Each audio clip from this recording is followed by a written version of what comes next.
The earth answered Lyra's rage. It started as a tremor, barely noticeable, a shiver in the ground beneath the holding cell. Then it grew, rippling outward in waves that made the iron bars rattle and sing. Above ground, guards stumbled, reaching for walls to steady themselves. "What's happening?" one shouted. "Earthquake!" another yelled. But it wasn't an earthquake, it was power, ancient and primal, rising from the depths where Lyra's ancestors had buried their gifts to survive the purges. In the pit, Lyra pressed her palms flat against the damp earth, feeling the magic flow through her like lightning through water. She'd never felt anything like this before. Her grandmother had only taught her healing, only warned her about the silver light that could mend wounds. But this was something deeper, something that had slept in her bloodline for generations, waiting for desperate need to awaken it. The voices of her ancestors seemed to whisper through the stone. "We were more than healers, daughter. We commanded the very earth itself, before they hunted us, before we had to hide." She'd never understood. Never dared to explore beyond the simple healing touch her grandmother had shown her. Until now. Until they'd chained her mate and threatened to take his head at dawn. "No more hiding," Lyra whispered. The words felt like an oath, like breaking chains she'd worn her entire life. The ground beneath her began to glow with soft silver light, the same light that had burned away the poison in Theron's wounds. But this time, it didn't stay contained in her palms. It spread, seeping into cracks in the earth, following roots and stone, growing stronger with each passing moment. Above, the guards' shouting grew more frantic. "The bars! They're moving!" Lyra looked up to see the iron bars bending, warping under the pressure of earth and stone pushing up from below. The metal groaned, twisted, and finally snapped. Desperation and fury fueled her in ways mere determination never could. The incomplete bond screamed in her chest, pulling her toward Theron with magnetic force, giving her strength she didn't know she possessed, even as it threatened to tear her apart. She rose from the pit on a pillar of earth and stone, her body glowing with silver-white light, her eyes blazing with power that made the guards stumble backward in fear. "Witch!" one of them screamed. "She's a witch!" "No," Lyra said, her voice resonating with ancient authority. "I'm a healer. And you've made the mistake of hurting someone under my protection." She swept her hand outward, and the earth responded. Vines erupted from the ground, wrapping around the guards' legs, holding them immobile. Not hurting them. She was still a healer at heart, but removing the threat they posed. Lyra turned toward the village square where Theron knelt in silver chains, his skin smoking where the metal burned him. Even from here, she could feel his pain through their incomplete bond, could sense his fading strength. The connection between them pulsed with urgency, demanding she reach him, demanding completion. The exertion was already taking its toll. Her vision blurred at the edges, her hands trembled, but the bond wouldn't let her stop. Not until she reached him. She took one step toward him, and a wall of guards appeared, blocking her path. 20, 30, 40 of them, all armed, all terrified but following orders. Alpha Cordovan pushed through them, his face purple with rage. "I knew it. I knew you were hiding something, you filthy Omega. You used forbidden magic." "To save a life," Lyra said, holding her ground despite the exhaustion pulling at her. "To heal, not harm. Which is more than I can say for you." Cordovan's eyes narrowed. "Careful, girl. You're in no position to make accusations." "Aren't I?" Lyra's power pulsed around her, making the guards shift nervously. Someone tried to murder a visiting dignitary with forbidden poison during a peace summit. Someone who had access to nightshade, silver dust, and wolfsbane, an ancient deadly mixture. She met Cordovan's eyes, watching for his reaction. "I wonder who benefits from peace talks failing." She was bluffing, grasping at the fragments Theron had told her in broken sentences, reaching for any leverage she could find. But the flicker of fear in Cordovin's expression, quickly masked, told her she'd struck closer to truth than she'd expected. "You know nothing," Cordovin said, but there was uncertainty in his voice now. "I know enough." Lyra swayed slightly, the magic drain catching up with her. Black spots danced in her vision. "Let him go, Cordovin. Let us both go, and we'll leave your territory peacefully." "Never." Cordovin drew his sword. "You're both enemies of this pack. And enemies die." He raised the blade to give the order to charge, and the forest exploded with wolves. They came from every direction, massive shapes flowing from the trees like smoke, their eyes glowing in the darkness. 50, 100, more still coming. The Blackwater guards froze in terror. At the head of the wolf pack, the largest among them stepped forward, a massive beast with fur the color of storm clouds and eyes like silver moonlight. He shifted mid-stride, becoming a man, tall and scarred, with the bearing of a warrior general. "Stand down," he commanded in a voice that carried the weight of absolute authority, "or face the wrath of the entire Northern Alliance." Cordovin went pale. "Commander Darius." "Alpha Cordovin." Darius inclined his head with cold courtesy. "We've come for our king. We've been tracking him through enemy territory for days, following the faint pull of the pack bond, giving him time to complete his mission. But our patience has ended." "You have no authority here." "We have the authority of strength," Darius said simply. He gestured, and the wolf pack moved forward as one, surrounding the Blackwater guards. "And we outnumber you 5-1. Now, release King Theron or we paint your village square red." For a long moment Cordovin stood frozen, calculation warring with pride in his expression. Then his shoulders sagged in defeat. "Release him," he said bitterly.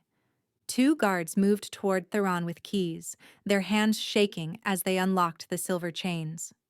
The moment the metal fell away, Theron surged to his feet with a roar of fury that made even the northern wolves take a step back. His eyes were pure gold, his wolf nature so close to the surface that his form seemed to flicker between man and beast. He turned that burning gaze on Cordovin, and murder blazed in his expression. "Theron, no." Lyra ran forward, her legs nearly buckling from exhaustion, but she threw herself between him and the Blackwater Alpha. She pressed her hands to his chest, feeling the rage and pain roiling through him. "Not like this. Please." Those golden eyes focused on her face, and something shifted. The fury didn't disappear, but it banked, controlled by iron will. "Lyra." His voice was rough, inhuman. He pulled her against him with desperate strength, burying his face in her hair. "Thought I'd lost you. Heard you scream, felt your pain." "I'm here," she whispered, her knees giving out. Only his arms kept her upright as the magic exhaustion crashed over her in waves. Her entire body trembled and the world tilted dangerously. "I'm safe. We're both." Theron's hands moved over her compulsively, checking for injuries, reassuring himself she was whole. When he found the bruise on her cheek from Cordovin's blow, his entire body went rigid. "Who touched you?" "It doesn't matter." Lyra's vision was fading, darkness creeping in at the edges. "Who?" The word was barely human. But before she could answer, the last of her strength fled. Lyra's legs gave out completely, and she felt herself falling into darkness, the cost of breaking free finally demanding payment. The last thing she heard was Theron's anguished roar as he caught her. When consciousness returned, Lyra was moving. She became slowly aware of strong arms carrying her, of the scent of pine and winter frost that meant safety, of Theron's heartbeat steady against her ear. "Theron." Her voice was barely a whisper. "Don't try to talk," he said, his voice tight with worry. "You burned yourself out. Just rest. She forced her eyes open to see they were in the forest, the northern pack moving around them in protective formation. And there, running alongside. Kai. Relief flooded through her. Her little brother grabbed her hand, his face streaked with tears. Mama! You were glowing. The ground was shaking. And then you fell down and wouldn't wake up.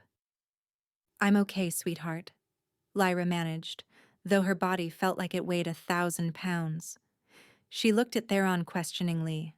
How did he? Darius grabbed him during the chaos, Theron explained. When the pack moved in, we made sure to secure the boy. Wasn't leaving him behind. Thank you, Lyra breathed, squeezing Kai's hand. Commander Darius fell back to walk beside them, his expression concerned. My king, we need to stop soon. The Omega needs proper rest and healing. How much farther to safe territory? We're clear of Blackwater lands now. Another mile and we'll be in neutral ground. Darius studied Lyra with concern. But she's fading fast. Whatever magic she used to break free took everything. I can hear you, Lyra muttered. And I'm fine. You collapsed, Theron said flatly. You're not fine. I will be. Just need to sleep. Then sleep. Theron adjusted her in his arms, cradling her against his chest. I've got you. I won't let you fall. And despite everything, the danger, the exhaustion, the uncertain future, Lyra felt safe enough to close her eyes and drift back into healing darkness. When she woke again, it was to firelight and the sound of the pack settling into camp. Theron had laid her on soft blankets near the fire, with Kai curled protectively against her side. The boy was asleep, his small hand clutching her shirt as if afraid she'd disappear. An elderly woman knelt beside her. Weathered brown skin marked with intricate tattoos, silver hair braided with beads, eyes that missed nothing. So, she said, placing her hands on Lyra's forehead, then her chest. You're the one who saved our foolish king. Despite her exhaustion, Lyra managed to smile. He wasn't very good at staying saved. The woman laughed, a sound like wind chimes. No, alphas rarely are. I'm Morag, chief healer of the Northern Pack. Her hands glowed with gentle warmth, easing some of Lyra's pain. When did he bite you? 3 nights ago, maybe 4 now? Time had blurred. Morag's hands stilled, her eyes widening. 3 nights? You've survived 3 nights with an incomplete claiming bite? She looked at Theron with something like wonder. Most humans die within hours, 6 at the most. The transformation tears them apart from the inside. The fact that she's lasted this long is extraordinary. Unprecedented even. Her magic, Theron said quietly, crouched on Lyra's other side. It's been fighting the transformation. And you've been bleeding magic ever since, haven't you? Morag turned back to Lyra, her expression serious. Using your healing gift to save him, then tonight that massive earth magic display? Lyra nodded weakly. Foolish, brave child. Morag's voice was gentle despite her words. You're burning yourself out from both ends. The incomplete bond is trying to transform you, trying to make you one of us so the mating can be completed. Your magic has been fighting it, keeping you human, which is why you've survived when others would have died. But that can't last forever. She looked up at Theron, her expression grave. How much did you tell her about what the bite means? Nothing. Theron's voice was harsh with self-recrimination. I was delirious with poison when I bit her. Didn't even realize what I'd done until I saw the marks on her neck the next morning. Well, she needs to understand now. Morag turned back to Lyra, taking her hand. Child, do you know what a claiming bite means for our kind? Something about bonding? Lyra's head was spinning, making it hard to focus. Making me part of the pack? It's more than bonding. Its transformation. Morag's hands continued their gentle healing work, easing the worst of Lyra's exhaustion. When one of our kind bites a human with intent to claim, even unconscious intent, it starts a process. The bite carries wolf essence, wolf magic. The human either transforms into one of us, accepting the wolf into their body and soul, or they die. There is no middle ground. Lyra's blood went cold. Die? Most humans die within hours. Morag continued grimly. The transformation is violent, agonizing. Their human bodies can't handle the change, bones breaking and reforming, organs shifting, the wolf nature trying to claw its way into existence. They go mad from the pain, or their hearts simply give out. She paused, studying Lyra with fascination. But you have magic of your own. Strong magic. Old magic. It's been fighting the transformation, creating a barrier, keeping you human. That's why you've survived 3 days when others would have died in 3 hours. But that barrier is weakening. Every time you use your power, you weaken it further. How long? Theron's voice was barely controlled, his hands clenched into fists. Hard to say. She's already defied every timeline I know. Days? A week at most? Morag shook her head. The magic exhaustion from tonight's display is speeding things up. Eventually, those barriers will fail completely. And then? Then she either transforms and lives, or her body tears itself apart trying and she dies. Morag's expression was deeply sympathetic. I'm sorry, child. This isn't fair to you. You saved our king's life, and he's condemned you without meaning to. Lyra looked at Theron, saw the agony in his amber eyes. He'd turned away, his shoulders rigid with guilt, unable to meet her gaze. Can you help her?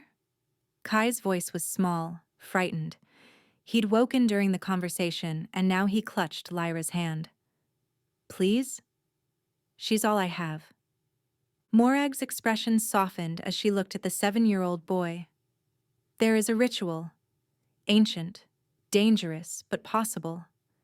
We can try to force the transformation, guide it, make it more survivable. Give her magic something to work with instead of against. What are the chances? Lyra asked, her voice steadier than she felt. Honestly? Morag hesitated, clearly weighing whether to soften the truth. Then she sighed. Without the ritual, you have perhaps a 1 in 20 chance of surviving the natural transformation. Your body will fight itself. Your magic will battle the wolf, and most likely both will destroy you in the process. And with the ritual?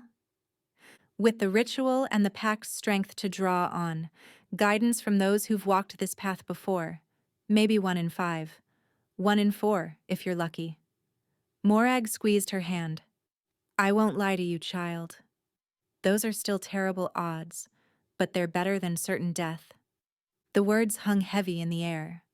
Lyra felt Kai's hand tightening around hers, felt Theron's anguish through the incomplete bond that connected them.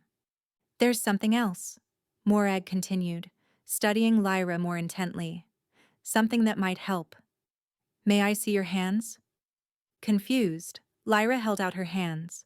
They were still faintly glowing with residual silver light from breaking out of the holding cell, the luminescence pulsing gently beneath her skin. Morag's eyes widened. Oh, this changes everything. What? Theron demanded, moving closer. She's not just a healer. Look at her hands, the color of her magic, the way it flows. Morag turned Lyra's palms up, revealing the silver-white glow that seemed to contain tiny stars.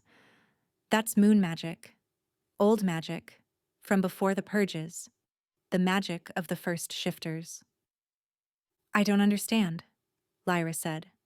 The first shifters weren't born as wolves, child. They were humans.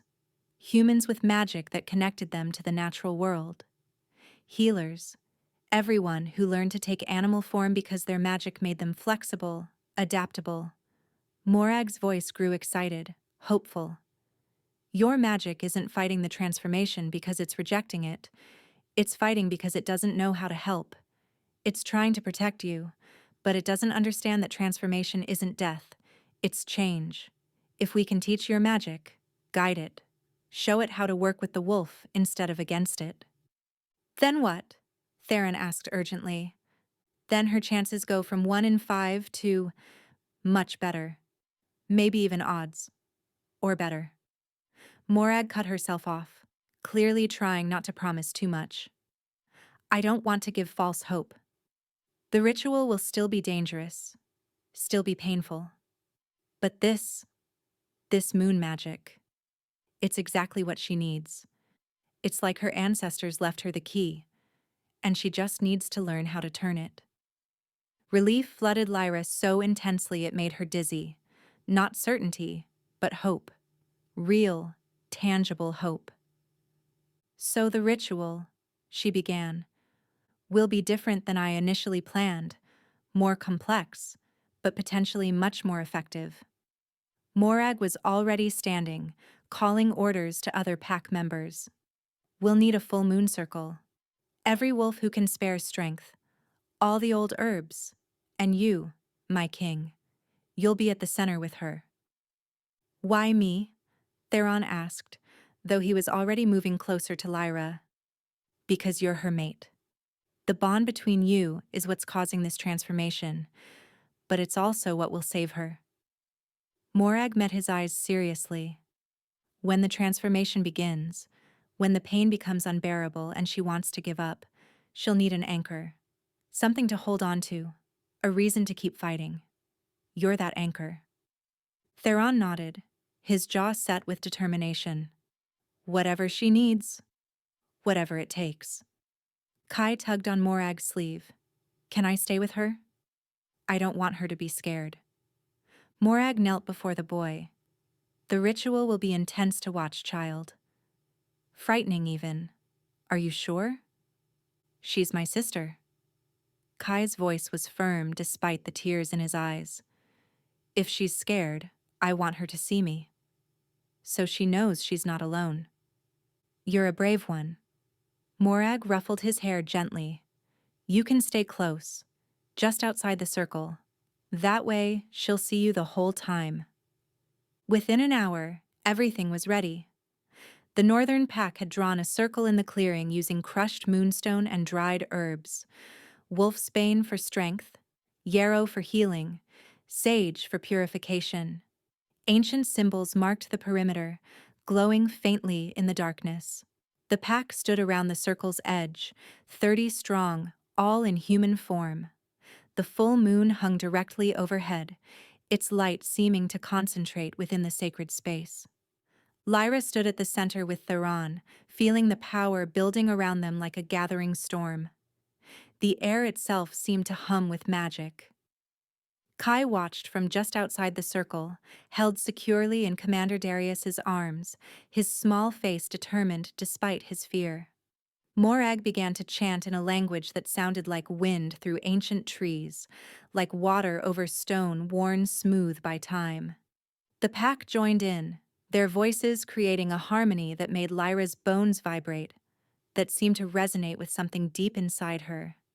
The silver light in her hands began to grow, spreading up her arms like living vines, across her chest, down her legs. It didn't hurt. Not yet. It felt warm, comforting, like being wrapped in moonlight and starshine. Listen to me carefully, Morag instructed, her voice cutting through the chanting. When the change begins, it will hurt. Your instinct will be to fight it, to resist. But you must do the opposite. Don't fight the transformation. Flow with it. Let your magic guide the change instead of battling it. You're not becoming something other than yourself. You're becoming what you were always meant to be. Lyra nodded, trying to calm her racing heart. Theron's hands settled on her shoulders, grounding her, keeping her connected to herself and to him. Ready? He asked softly. No, she admitted, but let's do it anyway. The chanting grew louder, more intense. The moonlight seemed to pour down into the circle, focusing on Lyra until she glowed like a silver flame. The warmth spread through her completely, filling every cell, every fiber of her being. And then, the pain hit. It was like being torn apart from the inside, like every bone in her body was breaking at once. Her skeleton felt like it was being reshaped by invisible hands, crushed and reformed into something new. Her muscles screamed in agony, stretching and tearing and rebuilding. Her skin felt too tight, too small for what was trying to emerge from within. Lyra screamed, the sound raw and primal. "Stay with me," Theron commanded, his voice cutting through the pain like a lifeline. His arms wrapped around her from behind, holding her upright as her legs buckled. "Lyra, listen to my voice. Focus on my heartbeat. You're not alone in this." "It hurts," she gasped, tears streaming down her face. "Gods, it hurts so much." I know, love, but you're strong. You're the strongest person I've ever met." Theron's voice was steady, unwavering. "Feel my heartbeat. Match your breathing to mine.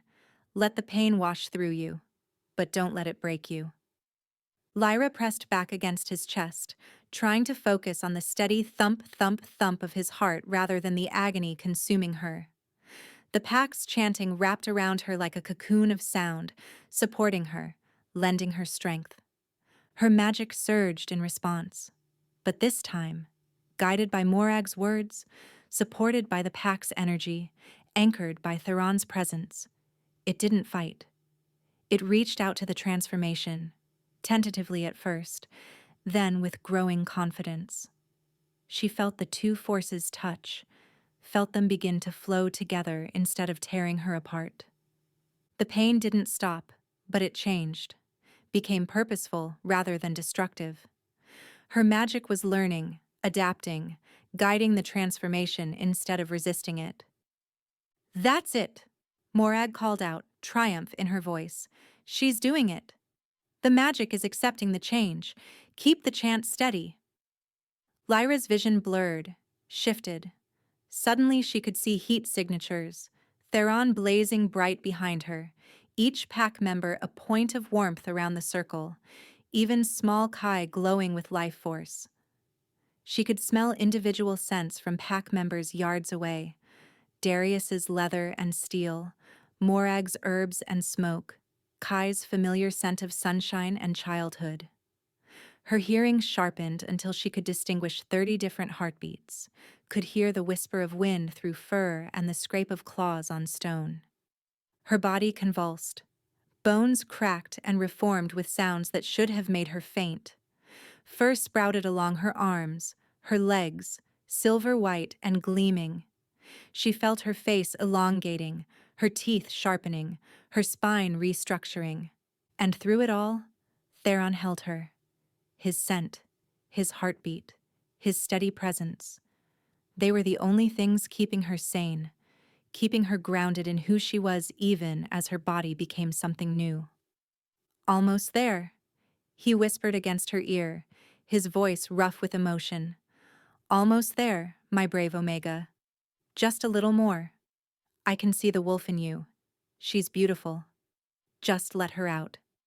One final surge of agony, a sensation like her entire being was turning inside out, and suddenly, it was over. Lyra collapsed, but instead of hitting the ground on 2 legs, she landed on 4. Paws. She had paws. Large, soft-padded, tipped with silver claws. She tried to stand, wobbled, found her balance on legs that bent differently than human legs. And she was looking up at Theron from much lower than before, seeing him from a wolf's perspective. "Oh my gods," she thought, and was shocked to hear the thought echo through what she now realized was a pack bond, a mental connection linking her to every wolf present. "She did it!" someone shouted, the voice filled with joy and wonder. The pack erupted in celebration, howls rising to the moon in a chorus of triumph. Lyra stood on shaking legs, trying to adjust to her new body. 4 legs instead of 2. A tail that moved with her emotions. Fur, silver white, she realized with wonder, the exact color of her healing magic. She was smaller than most of the wolves, but sleek and strong. Theron knelt before her, and she saw tears shining in his amber eyes, tears he didn't try to hide. "Lyra, can you understand me?" She nodded, a very human gesture that looked strange on her wolf form, but worked. "Can you hear the pack bond? Feel all of us?" She nodded again, overwhelmed by the sudden awareness of 30 other minds brushing against hers. Not invasive, but present. A constant low hum of connection. "Can you shift back?" Lyra concentrated, reaching for that place inside where transformation lived. It took several tries. The wolf didn't want to let go, wanting to run and play and explore this new body. But finally, she felt herself changing again, bones reshaping, fur receding. The transition was smoother this time, less painful, like her body was learning the pathways between forms. When it was done, she was human again, naked and exhausted, but alive, whole, transformed. Theron immediately wrapped his cloak around her, pulling her into his arms. "You did it," he breathed, his voice breaking with emotion. "You actually did it. You survived." "Kai!" Lyra suddenly remembered, panic flooding through her. "Where's Mama?" Kai barreled into the circle, breaking free from Darius's hold, throwing himself at his sister. "You were a wolf, a real wolf, and you were so pretty, all silver and glowing." Lyra held him tight, tears streaming down her face. "I remember you," she whispered, pressing her face to his hair. "During the transformation, even when I was wolf, I remembered you. You were right there in my heart the whole time." "Told you she wouldn't forget," Theron said quietly, his hand gentle on Lyra's back. Morag approached, her weathered face split in a huge smile. "I've never seen such a smooth transformation in all my years. Your moon magic made all the difference, child. It learned to guide the change, to shape it. You're one of us now, truly one of us, not just transformed, but reborn." "What does that mean?" Lyra asked, still trying to process everything. "It means your pack," Commander Darius said, stepping forward with respect clear in his voice. "Northern pack. Under the protection of King Theron himself, no one can harm you now." "It means you're home," Theron corrected softly, pulling both Lyra and Kai into his embrace. "Both of you. You're home." Lyra looked around at the celebrating wolves, at Kai's excited face, at Theron's gentle smile. She'd survived. Against terrible odds, against pain that should have destroyed her, against a transformation that killed most humans, she'd survived. But as the exhaustion from the transformation began to drag at her like an undertow, one final question nagged at her mind. "The bond," she said, looking up at Theron. "Is it complete now?" "No." His expression grew troubled, complicated. "The transformation was necessary. You had to become wolf for the bond to be stable. But there's one more step. One that can only happen when you're ready, when you choose it freely with full knowledge of what it means." "What step?" Theron's gaze dropped to her neck, to the faded marks where he'd bitten her that first night. "The claiming bite must be reciprocated. You must mark me as I marked you. Only then will the bond be complete, the transformation fully stable, our souls truly joined. And if I don't? Then you'll be wolf, but unbonded, free to choose another mate, to forge your own path among the pack." His voice was carefully neutral, but she could see the fear beneath. "I won't force you, Lyra. I've taken too much from you already. Your mortality, your humanity, your choice. I won't take your freedom, too." Lyra studied his face, reading the terror hidden beneath his careful control. He thought she might refuse, thought she might reject him now that she understood the full cost of being his mate. "Ask me again," she said softly. "Tomorrow, when I'm not exhausted from transforming and can think clearly. Ask me properly, and I'll give you my answer." Relief and hope flickered in his expression. "Tomorrow, then." Morag cleared her throat. For now, the girl needs rest.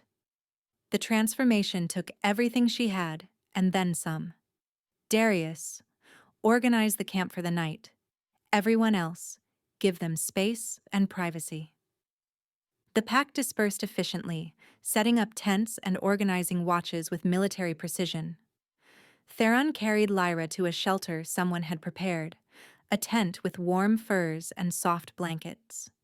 Kai trailed along, refusing to leave his sister's side for even a moment. As Lyra drifted towards sleep, wrapped in warm blankets with her brother curled against her side, she felt Theron's hand find hers in the darkness. "Thank you," he whispered, "for surviving, for being so damn stubborn and strong, for not giving up." "Thank you for catching me," she whispered back, "every time I fell, for being my anchor when I needed one most." Tomorrow would bring difficult questions, permanent choices, decisions that would shape the rest of her life. But tonight, she was alive, she was whole, and she was finally, truly free from the threat of death. That was enough. For now, that was more than enough. Lyra woke to sunlight filtering through the tent canvas and the sound of the northern pack going about their morning routines. Her body ached everywhere. Muscles sore from the transformation, bones feeling somehow different in ways she couldn't quite name.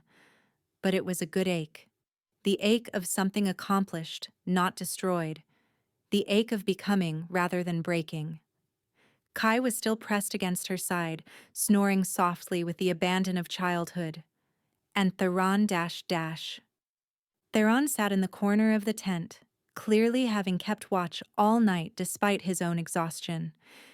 His amber eyes tracked her as she stirred, warm with concern and something deeper. Something that made her breath catch. "How do you feel?" he asked quietly, like I was torn apart and put back together by someone who'd never done it before. Lyra sat up slowly, testing her new body.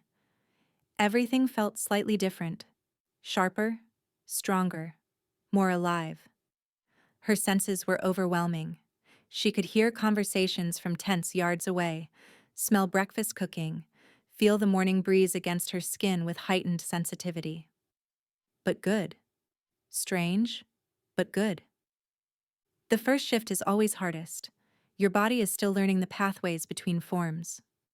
Theron rose, moving to kneel beside her bedroll. It gets easier with practice. Lyra flexed her hands, half expecting to see fur or claws, but they were perfectly human. "Can I transform whenever I want?" "With practice, yes. Right now, you're probably unstable. Strong emotions or stress might trigger the change accidentally. Fear, anger, even passion." His lips quirked slightly. "But in time, you'll have complete control. It will become as natural as breathing." "How much time?" "Weeks, maybe months." Theron reached out, then hesitated, his hand hovering near hers. "Lyra, about what I did to you, about condemning you to this." "You saved my life," she interrupted, taking his hand in hers. "Twice. Once in the forest, when you could have just let me die trying to heal you. And again, by giving me a reason to survive the transformation, because I couldn't leave Kai alone, and I couldn't leave you. I damned you.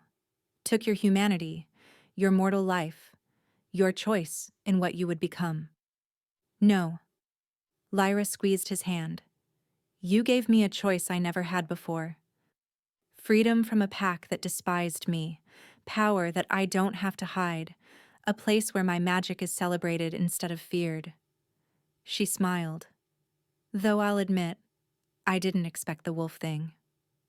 That was a surprise. That pulled a reluctant smile from him. A pleasant surprise, I hope? Ask me after I managed to shift without help. She laughed, then sobered. You promised to ask me something today. Theron's expression grew serious. He reached into his pocket and pulled out a small object wrapped in soft cloth. I did.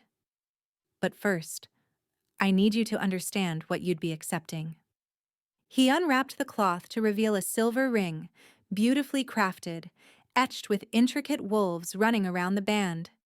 The metalwork was exquisite, each wolf unique, their forms flowing into one another in an endless chase under a full moon.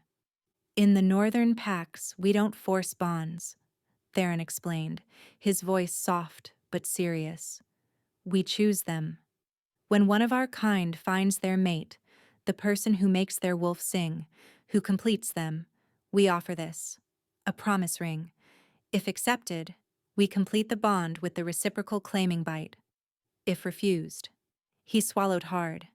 If refused, we accept the rejection and move on. The unbonded wolf lives with an ache in their soul, but they survive. But the bond, Lyra said, remembering Morag's words. You said I'd be unstable without completing it. You'd be unstable for a time, a few weeks, maybe a month. Your wolf would be confused, restless, but it would settle eventually. The words clearly cost him. You'd live a full life, just without me. You could come north with us, find another mate among the pack if you chose. Someone who didn't trap you into this life. Someone you could choose freely without coercion or death hanging over your head. Lyra studied the ring, then his face. And what do you want? I want you. The words were raw, honest, stripped of any artifice. I want to complete the bond, to mark you and be marked by you. I want to spend my life with you, show you everything my world has to offer, protect you and Kai with everything I am. I want to wake up next to you every morning and fall asleep holding you every night. I want to teach you to hunt as wolf, to run under the moon, to know the joy of the pack. He took a shaky breath. But more than all of that, I want you to be happy. And if that means letting you go, if that means living with this ache in my chest for the rest of my days, then that's what I'll do. Lyra felt tears prick her eyes at the sincerity in his voice. Through their incomplete bond, she could feel his emotions, the desperate hope warring with resignation, the love fighting with the belief that she deserved better than him. I have a question for you first, she said. Anything. That first night, when you bit me, when you claimed me even through the delirium and poison, did you mean it? Or was it just the wolf acting on instinct? Theron's eyes darkened, intensified. I meant it. Every part of it. I was poisoned, dying, barely clinging to consciousness. But my wolf knew. The moment you touched me, the moment your magic poured into my veins and burned away the poison, my wolf recognized you. Everything in me screamed, mine, not as possession, but as recognition, as coming home. And now? Without the poison, without the desperation, with time to actually know me, do you still feel that way? Now it's even stronger. His hand came up to cup her face with infinite gentleness. Now I know your courage, how you risked everything to save a stranger, your compassion, how you healed me even knowing it would expose your magic, your strength, how you survived transformation against impossible odds, your heart, how you love your brother with everything you are. His thumb brushed away a tear she hadn't realized had fallen. Now I've watched you protect your brother with fierce devotion, seen you stand up to an alpha who could have killed you, witnessed you accept becoming something you never asked to be with grace and bravery. And every part of me, man and wolf, wants you as mine. Good. Lyra leaned forward and pressed her lips to his, soft and gentle and full of promise. Because I want that too. Theron went very still, as if afraid to believe. You're accepting? I'm accepting. She pulled back to meet his eyes directly, wanting him to see the truth in hers. I want the bond, Theron. I want to be yours, and I want you to be mine. Not because I'm trapped. Not because I have no choice. Not because I'm grateful you saved me. But because in just a few days you've shown me more care and protection and respect than I received in my entire life before. Because you make me feel safe and powerful at the same time. Because you see my strength instead of my weakness, my gifts instead of my flaws. Because when I look at you, I see home. His hands shook as he slipped the ring onto her finger. It fit perfectly, the silver warming against her skin as if recognizing its mate. Through the incomplete bond, she felt his overwhelming joy, his relief, his love crashing over her in waves. There's one more thing you need to understand, Theron said, his voice rough with emotion. The claiming bite, it's not like before. Before you were unconscious, unaware. This time you'll be fully present, choosing it. It will hurt, but not like the transformation, and it will bind us permanently. He paused, making sure she was listening. Our emotions, our lives, our very souls will be intertwined. You'll feel what I feel, know what I know. There will be privacy within the bond. We'll learn to shield our thoughts. But we'll always be connected, always aware of each other. If I'm in danger, you'll know. If you're in pain, I'll feel it. We'll be two halves of one whole. That sounds... Lyra searched for the right word. Intense. It is. Especially at first. Some find it overwhelming. His eyes searched hers. Are you certain? And it must be reciprocated, she said, remembering. I mark you as you mark me. Yes. Equal claim, equal bond. That's how it works among our kind. Theron's voice dropped lower. I want you to claim me as yours, as I claim you as mine. I want everyone to see your mark on my neck and know that I belong to you.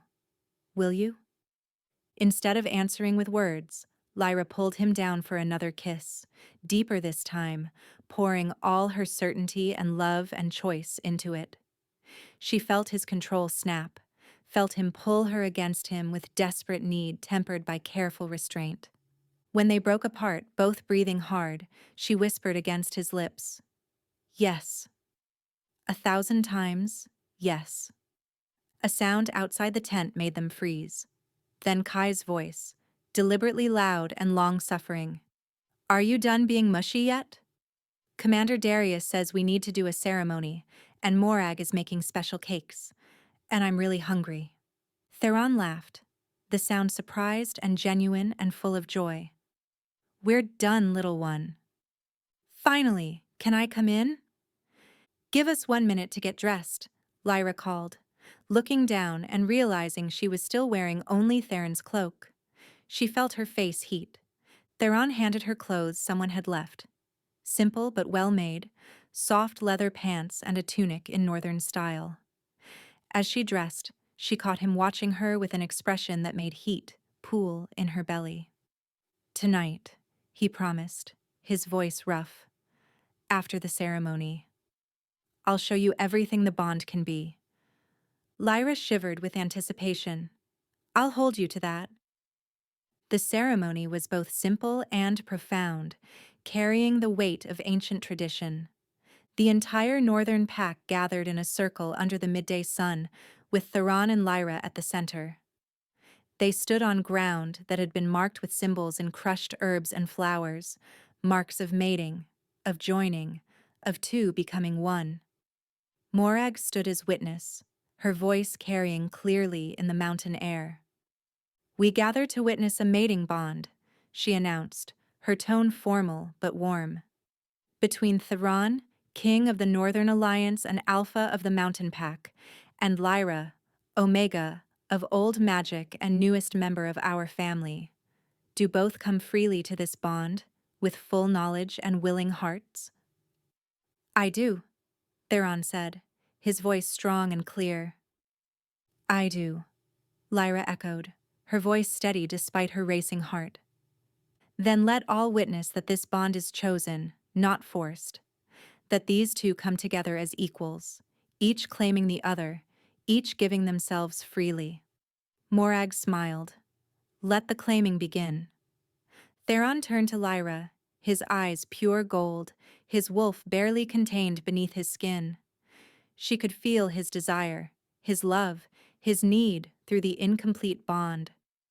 Could sense how much control it was taking him to move slowly, gently, when everything in him wanted to claim her immediately. Are you ready? He asked, his voice for her alone. She tilted her head, baring her neck in the ultimate gesture of trust for a wolf, offering the most vulnerable part of herself. I'm ready. He pulled her close, one hand cradling the back of her head, the other around her waist. His face pressed against her throat, and she felt him inhale deeply, breathing in her scent as if memorizing it. Mine, he whispered against her skin. My mate, my omega, my queen, my heart. When his teeth sank into her mating gland, the spot where neck met shoulder, rich with nerves and scent, the pain was sharp but brief, almost immediately overwhelmed by sensation. Heat and pleasure and connection flooded through her like lightning through water, like fire through dry grass. Lyra gasped as she felt Theron's emotions pouring into her through the bond, no longer muted or incomplete, but full force, overwhelming. His love, fierce and absolute and all-consuming, his joy at her acceptance, bright and pure as sunlight, his determination to protect her forever, solid as stone, his desire for her, hot and wanting, his wolf's possessive satisfaction at finally marking his mate properly. And beneath it all, the bedrock certainty that she was his and he was hers, that they belonged together, that this was right. Mine, he growled against her neck, the word vibrating through her. My mate, now and always. When he released her, blood marked his lips, and his eyes were blazing with triumph and possessive satisfaction and overwhelming love. Now you, Morag prompted gently, complete the bond, child. Claim what's yours. Lyra had never bitten anyone in her life, had never even considered it. But her wolf rose eagerly to the surface, knowing exactly what to do, guiding her movements. Theron bared his throat for her, and she understood in that moment what this meant. An alpha never bared his throat, never showed vulnerability, never submitted. But he was offering her everything, trusting her completely. Lyra rose on her toes, her hands on his shoulders for balance. She felt her teeth sharpen, felt the wolf lend her strength. When she bit down on his mating gland, tasting copper and salt and something uniquely him, the bond between them exploded outward. She felt everything, every emotion he'd hidden, every thought, every memory flooding into her awareness. His childhood as a prince, trained from birth for leadership. His father's death when he was barely 18, the weight of a kingdom falling on shoulders too young. The loneliness of power, of always having to be strong, of never being able to show weakness. The betrayal at the peace summit. The poison burning through his veins, the certainty that he was dying alone in enemy territory, and then, her. Appearing like a miracle, like an answer to a prayer he hadn't known he was praying, her touch, her magic, her compassion burning away the poison and marking his soul in ways that went deeper than any wound. Mine, her wolf purred with deep satisfaction. My mate, my alpha, my king, my heart. When she released him, The bond snapped into place like a lock finding its key, like two halves of a whole finally joining. Suddenly she could feel him not just emotionally, but spiritually. Could sense his presence even with her eyes closed. Could feel his emotions like they were her own. Could hear his thoughts brushing against her mind like a caress. And he could feel her too. She sensed his wonder, his joy, his overwhelming love as he experienced her emotions for the first time without barriers. Complete, Morag declared, her voice ringing with joy and satisfaction. The bond is sealed. What the moon has joined, let none separate. What two hearts have chosen, let none divide. May you run together under the moon, hunt together in the forest, and love together for all your days.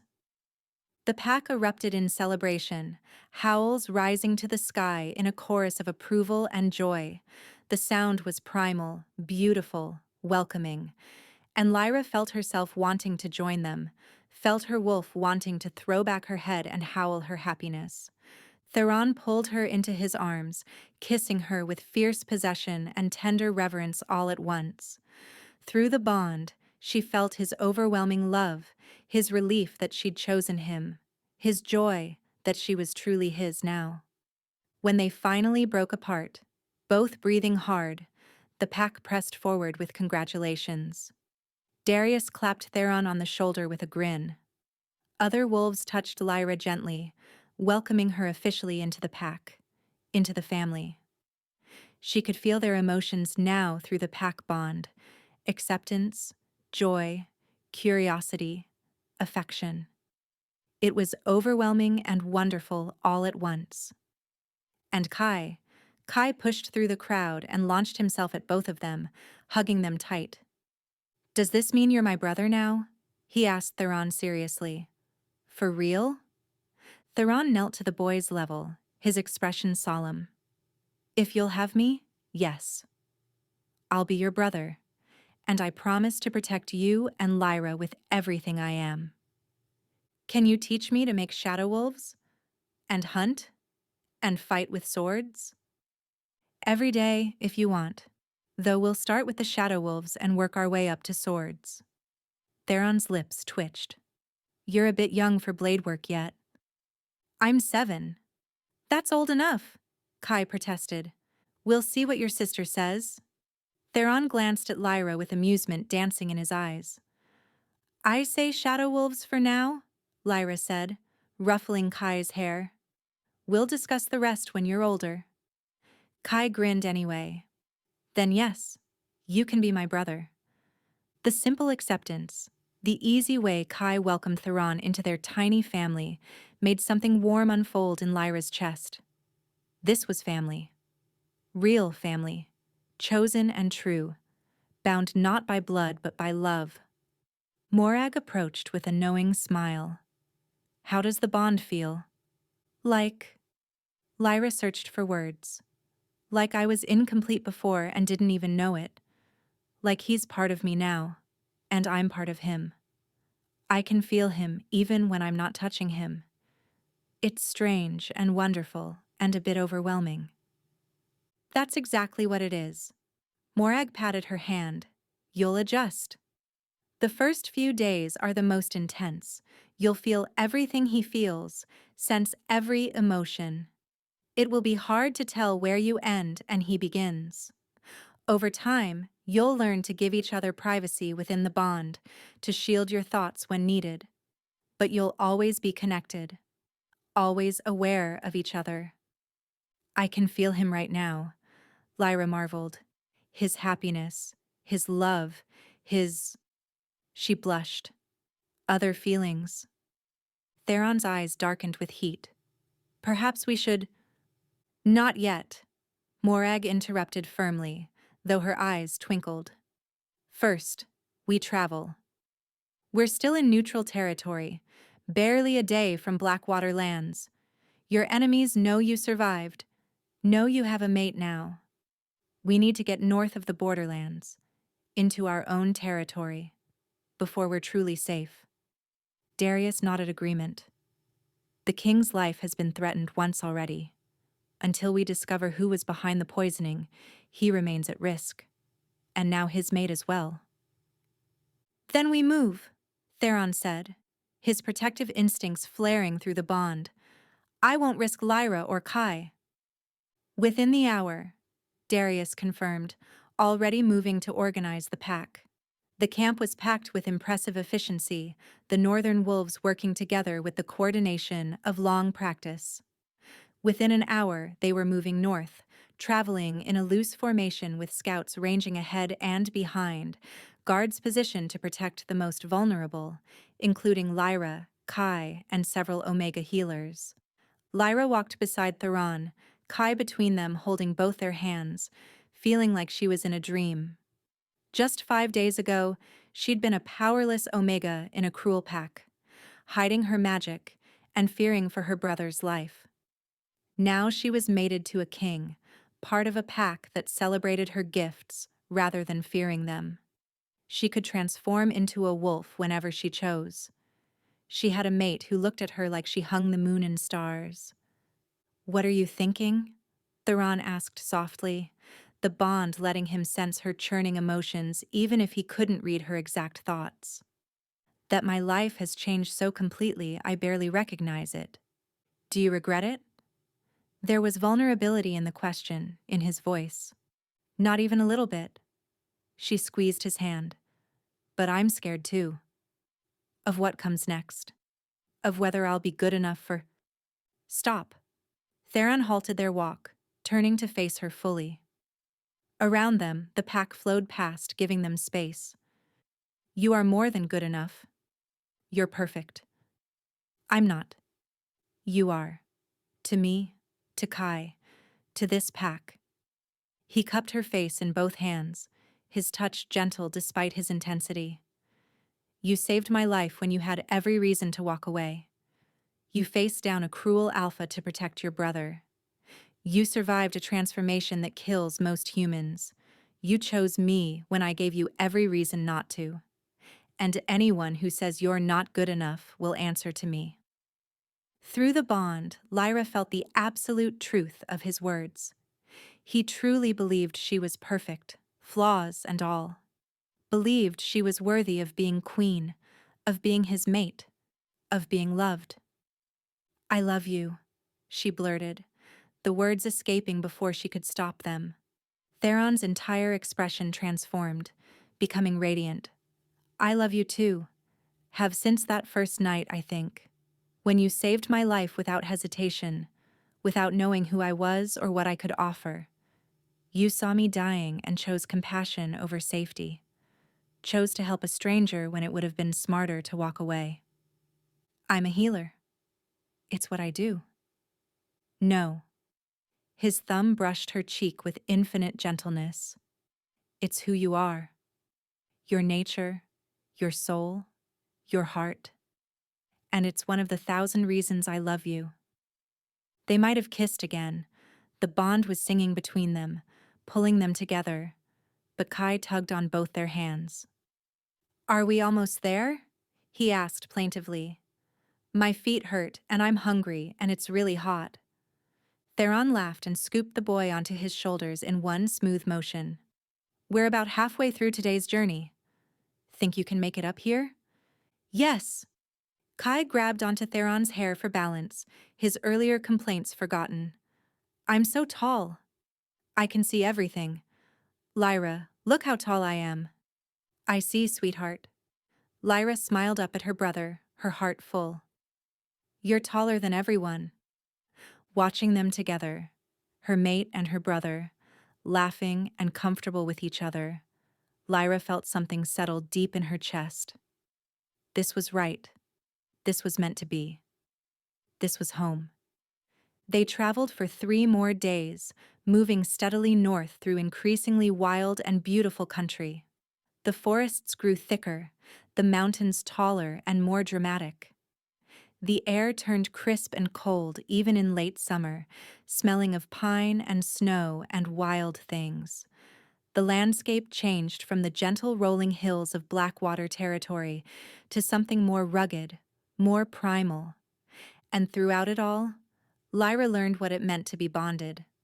She felt Theron's presence constantly, a warm comfort in the back of her mind like a steady heartbeat. His love for her was a steady pulse, unwavering and absolute. When he was amused by something Kai said, she felt laughter bubbling up in her own chest. When he was concerned about potential threats, she felt his protective instincts flare to life. When he looked at her, she felt his desire like heat against her skin. And he felt her too. Her wonder at the changing landscape, her growing confidence as she learned to be Wolf, learning to shift more easily each time she tried. Her deep contentment at being accepted, at being free, at being loved. On the second night of travel, he showed her how to hunt as a wolf. She shifted, much more easily now, the transformation taking only moments, and followed him into the forest. He taught her to track by scent, to move silently through undergrowth, to work with the pack to corner prey. When she caught her first rabbit, the pack celebrated with her, howling their approval, and Theron nuzzled her wolf form with pride, his emotions flooding through the bond, proud, delighted, loving. On the third night, when they finally had privacy in their tent, he showed her what it meant to be his mate in truth. The bond made their joining intense beyond description. Every touch was magnified, every sensation shared between them through their connection. When she felt pleasure, he felt it too, and his pleasure fed back into hers, creating a feedback loop that left them both gasping and overwhelmed and complete. Afterwards, wrapped in his arms beneath furs, Lyra traced the claiming mark on his neck. The bite she'd given him, now healed into a permanent silver scar. "Is it always like this?" she asked, still breathing hard. "No. The bond will settle somewhat over time. The intensity will ease to something more manageable." His hand traced patterns on her bare shoulder, his touch gentle and possessive at once. "But it will always be powerful. Always be more than it would be without the bond." "I'm not complaining." She pressed closer to his warmth. "I like feeling you with me. Even when it's overwhelming, I like knowing you're there." "Good." He kissed her temple, her cheek, her lips. "Because you're stuck with me now." "Forever?" "Forever and beyond." On the morning of the fourth day since the claiming ceremony, they crested a ridge and Theron stopped, pointing ahead with barely contained pride. "Look." Lyra caught her breath. Spread before them was a valley of impossible, breathtaking beauty. A river wound through the center, its waters so clear she could see the stones at the bottom even from this distance. Dense forests flanked the water, trees so tall they seemed to touch the sky. Mountains rose on all sides like protective walls, their peaks snow-capped and majestic against the blue sky. And nestled in the valley's heart was a settlement. Dozens of buildings built from wood and stone, smoke rising from chimneys, people and wolves moving between structures in easy harmony. "The Northern Hold," Theron said quietly, his voice full of love for his home. "My kingdom, our home now." "It's beautiful," Lyra breathed, unable to find words adequate to describe what she was seeing. "Come." He took her hand, threading their fingers together. "Let me introduce you to your people." As they descended into the valley, wolves began to notice their arrival. Word spread quickly. The king had returned, and he'd brought his mate. By the time they reached the hold proper, hundreds had gathered to see. Lyra felt her anxiety spike, old fears rising. So many people, all watching her, judging her. "You're not in Blackwater anymore," Theron's voice whispered through the bond. "They're not going to hurt you. They're going to love you, because I love you, and because you're worthy of love." His certainty steadied her, gave her courage. "My people." Theron's voice carried easily across the crowd, strong and clear and full of joy. "I present Lyra, my mate and your queen. She saved my life when I was poisoned and left for dead. She healed me with magic the old healers would recognize. She survived transformation to become one of us. She and her brother Kai are now under the protection of the Northern Alliance, part of our pack, part of our family. Anyone who threatens them threatens me. The crowd erupted in cheers and howls. Lyra saw acceptance in their eyes, not judgment. Saw wolves of all ranks, alphas, betas, omegas, bowing their heads in respect and welcome. They accept you, Theron murmured in her ear, his pride in her flowing through the bond. Not because I command it, but because they see your strength, your courage, your heart. A woman pushed through the crowd, tall and regal, with silver-streaked hair and Theron's same golden eyes. She moved with the easy confidence of someone who'd once held power and still commanded respect. "Mother," Theron said warmly, stepping forward to embrace her. Lyra's breath caught. During their journey, Theron had mentioned his mother Elena, the former queen who'd stepped down after his father's death, but remained as an advisor. He'd spoken of her with love and respect, had worried about whether she'd approve of his sudden mating. Now, meeting her, Lyra felt a spike of nervousness. "My son." Elena held him tight for a long moment, then pulled back to study him. "When we heard about the attack, about the poison, we feared the worst." Her voice broke slightly. "Thank the gods you survived." Only because of her. Theron turned to Lyra, his hand finding hers. "Mother, this is Lyra, my mate. She saved my life." Elena turned her assessing gaze to Lyra, and for a moment Lyra felt like she was being evaluated, measured, judged. Then Elena's expression softened into a warm smile. "She has moon magic," Elena said, wonder in her voice. "I can see it in her eyes, feel it in her presence. The silver light of the old healers." She took Lyra's hands in hers, her grip firm and welcoming. "Welcome, daughter. Welcome to our family. Thank you for saving my son's life, for giving him back to us." The simple acceptance, the warmth in Elena's eyes, brought tears to Lyra's own. "Thank you for welcoming me." "And who is this?" Elena knelt before Kai, her expression gentling even further. "I'm Kai," he said with 7-year-old seriousness. "I'm Lyra's brother. And Theron's teaching me shadow wolves and how to hunt, and someday I'm going to learn swords." "Shadow wolves?" Elena's eyes sparkled with amusement. "Theron used to make those when he was your age. He'd make them dance across the walls until I made him go to bed." "Really?" Kai's eyes went wide. "He was a kid like me?" "Hard to believe, isn't it?" Elena ruffled his hair. "Come, little one. Let me show you the children's hall while your sister and Theron settle in. We have other children your age who will be excited to meet you, and the cooks always have treats for newcomers." Kai looked to Lyra questioningly. She could see his excitement warring with uncertainty about leaving her. "Go ahead," she said, smiling. "I'll find you soon. I promise. And I'll teach you more shadow animals later," Theron added. "Maybe even a dragon, if you're good." That sealed it. Kai's face lit up. "Really? A dragon?" He turned to Elena. "Let's go. I want to meet the other kids." As Elena led Kai away, the boy chattering excitedly about dragons and shadow wolves, Theron guided Lyra through the hold. Everyone they passed greeted them warmly, bowing heads in respect, but also smiling with genuine welcome.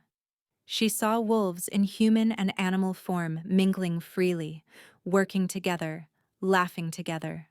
Saw omegas walking with their heads high, speaking freely, clearly valued and respected. Saw children playing without fear, running between legs and getting affectionate hair ruffles rather than harsh words. "This is what pack should be," Theron said quietly, watching her take it all in. "What you never had in Blackwater. Equality, respect, family. Everyone contributes. Everyone matters. Omegas aren't lesser, they're essential. Our healers, our teachers, our peacemakers. It's wonderful, Lyra whispered, feeling tears threaten again. It's everything I never dared imagine. He led her to a large building at the valley's center, clearly the Alpha's residence, built from stone and timber, with intricate carvings decorating the beams. Inside, it was warm and comfortable, with furs and tapestries decorating the walls, a massive fireplace dominating one end, comfortable furniture arranged for both work and relaxation. Our home, Theron said, a hint of uncertainty in his voice. For as long as you want it, we can change anything you like, make it yours. It's perfect, Lyra interrupted, turning to him. She felt his anxiety through the bond, his worry that she'd find it lacking, that she'd regret choosing him. Theron, it's perfect. You're perfect. This is all more than I ever dreamed possible. He pulled her into his arms, holding her close. I want to give you everything. I want to make up for what you lost. Your mortality, your humanity, your choice. You've given me freedom, family, love, a home where I don't have to hide. She pulled back to meet his eyes. That's everything, Theron. That's more than enough. Through the bond, she felt his relief, his love, his joy. And she sent back her own emotions, her contentment, her happiness, her certainty that she'd made the right choice. Forever? He asked, echoing her question from days ago. Forever, she confirmed. Together. Always. And in that moment, surrounded by pack and family, bonded to her mate and finally free to be herself, Lyra understood what she'd been searching for her entire life. Home. Not a place, but a feeling. Not walls and a roof, but belonging and acceptance and love. She was home at last, and she would never be alone again. Snow fell soft and silent over the northern hold, blanketing everything in white. Winter had come early to the mountains, transforming the valley into a wonderland of ice and frost. Lyra stood at the window of her chambers, one hand resting protectively on the small but noticeable swell of her belly, watching wolves play in the courtyard below. Children and adults alike, their joy infectious even from a distance. She was barely 2 months pregnant, but already she could feel the life growing inside her. A gift she'd never expected. A future she'd never dared imagine. The baby was strong, healthy, growing perfectly according to Morag. And through the bond, she could feel Theron's constant awareness of their child, his protective instincts magnified tenfold. Behind her, Theron finished braiding his hair for the day's council meeting. Through their connection, she felt his contentment, his satisfaction with their life together, his joy at the baby growing in her womb. "What are you thinking?" he asked, coming to stand behind her, wrapping his arms around her waist with his hands coming to rest over hers on her belly.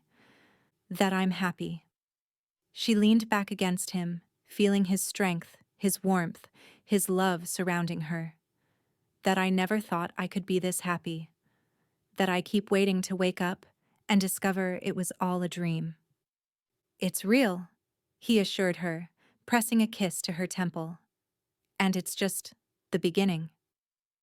"You've changed everything, you know," Lyra said, turning in his arms to face him. "The hold is thriving. The Omega healers are flourishing under my guidance. They tell me things they were afraid to share before, healing techniques that were almost lost. I've started teaching the younglings not just healing magic, but earth magic, showing them it's not something to fear. Even the neighboring packs have requested our services, asking if our healers can teach theirs." "That's all you," Theron said, pride clear in his voice and through the bond. "You gave them permission to be themselves, to celebrate their gifts instead of hiding them. You showed them that being Omega doesn't mean being weak." And you gave me the freedom to do it. She touched his face tenderly. You gave me a place where I don't have to hide, where I can be everything I am. A knock at the door interrupted them. Kai burst in, noticeably taller than he'd been just 2 months ago, stronger, more confident. The change in him was remarkable. Good food, safety, training, and love had transformed the sickly, fearful child into a thriving boy. Lyra, Theron, Elder Morag needs you. There's a human at the southern border. He's wounded badly. Kai's face was serious, showing the maturity he was developing. She said you'd want to know because he has the same marks you told us about. The black poison marks. Lyra and Theron exchanged a look of shared concern. They'd known this wasn't over, that whoever had tried to kill Theron was still out there, still using the forbidden poison. They'd been investigating quietly for months, gathering information, following leads. Show us, Theron said, immediately moving into alpha mode. They found the young man at the southern border checkpoint, barely conscious, his body marked with those familiar black veins spreading from claw wounds. Lyra knelt beside him despite her pregnancy, her healer instincts overriding caution. The poison, she breathed, her hands already glowing with silver light. The same one that nearly killed you. Theron's expression darkened with anger and determination. Someone is still using it, still hunting, still trying to destabilize the peace between territories. Then we save him, Lyra said firmly, already channeling her magic into the wounds. Like I saved you. And then we find who's behind this and put an end to it once and for all. No more victims, no more killings in the name of preventing peace. She placed her hands on his wounds, letting her moon magic flow. The silver light pushed back the darkness, burning away the poison just as it had that first night in the forest, the night that had changed everything, that had led her here, to this life, to this love. The young man gasped as the black veins receded, his eyes flying open in shock and confusion. Who? What? Where am I? You're safe, Lyra said gently, her healer's voice calm and reassuring. You're in the northern hold. No one will hurt you here. We're going to take care of you.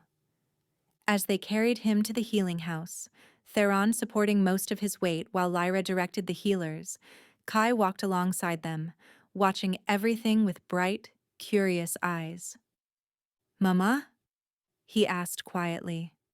Are you going to save everyone who gets hurt by that poison? If I can, Lyra confirmed. That's what healers do, sweetheart. We help people.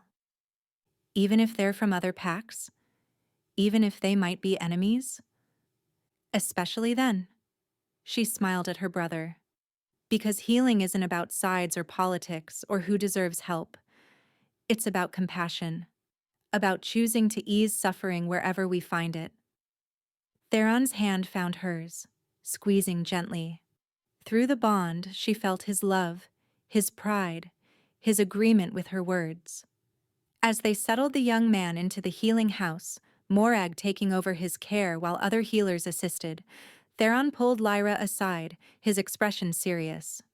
History repeating itself, he murmured through the bond, his thoughts private between them. Maybe, she sent back, or maybe this is just what we do now, what we've always done. Save people, offer sanctuary, build something better than what came before. Make sure others don't suffer as we suffered. We? He questioned aloud, his lips quirking. We. She placed her hand on his chest, over his heart, over the mating scar she'd given him. Together.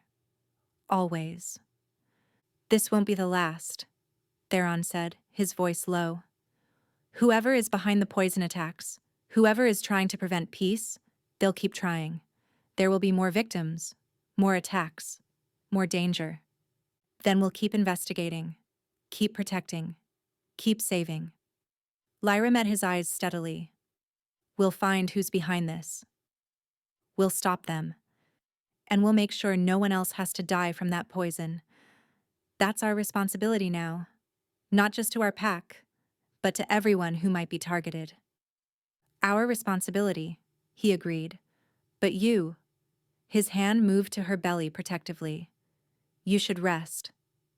Let others handle this. You're carrying our child. I'm pregnant, not broken, Lyra interrupted gently but firmly. And this is important. I won't let fear stop me from doing what I was meant to do. Besides, she smiled, you'll be right there with me, protecting me, just like always. Through the bond, she felt his conflict, his desire to keep her safe warring with his respect for her strength and autonomy. Finally, he nodded. Together then. But if anything threatens you or our baby, I'm pulling you out. No arguments. Agreed. She kissed him softly. Now come. We have a victim to heal and a mystery to solve. As they walked through the hold together, past wolves who greeted them warmly, past children playing, past the life they'd built together, Lyra marveled at how far she'd traveled from that terrified Omega in the forest. She'd saved a wounded stranger. He'd claimed her heart. Together, they'd survived impossible odds and built a kingdom of kindness in a world that had shown them both too much cruelty. And now, they would make sure others had the same chance at salvation she'd been given. They would hunt down whoever was creating the poison, whoever was trying to prevent peace, whoever was killing innocents. They would protect their people, their family, their home, together. Always together. It was more than she'd ever dreamed possible. It was everything.